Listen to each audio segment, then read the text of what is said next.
If you have a Google Doc that you want to save as an accessible PDF, it's not as straightforward as downloading the PDF from Google Docs.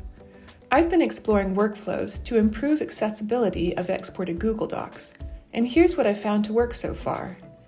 I'll be using Google Docs, Word, and Adobe Acrobat, which is free. In Google Docs, first, check that the image has alt text by clicking on Image Options. Then, download the document as a Word doc. Depending on the view settings you're using in Word, the background image may look faded. It should still export okay. Let's take a look at the alt text for this image. The alt text from the original Google Doc appears here, but there's also the option to mark an image as decorative. Since the demo image is decorative, I'll check that box. Now, let's export and run an accessibility check. Select File, Save As, and change the file type to PDF. Open the PDF in Adobe Acrobat. To run an accessibility check, go to All Tools, Prepare for Accessibility, Check for Accessibility. It looks like I've got 4 issues. You can right-click on an issue for more information. In this case, I know that my table is missing a header row, and I'll need to fix that in Word. This table's primary function is to visually separate information, like a call-out box.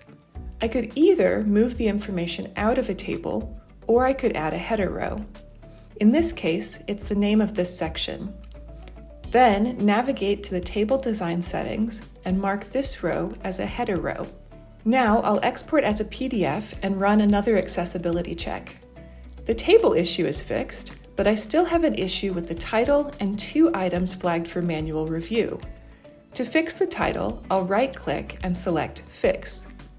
In the title section, I'll uncheck Leave as Is and enter the document's title. You can also enter other information in this section too. If you've made changes in Acrobat, like I have, be sure to save your PDF. I'll need to manually check the logical reading order and color contrast, and can right-click on those items for more information. I hope this serves as a useful starting point. Know that I'm not an accessibility compliance expert, and this isn't legal advice. Check with your organization to make sure that your documents meet accessibility standards. For more tips on visual thinking, professional learning experiences, and graphic design, subscribe on YouTube or sign up for my email publication.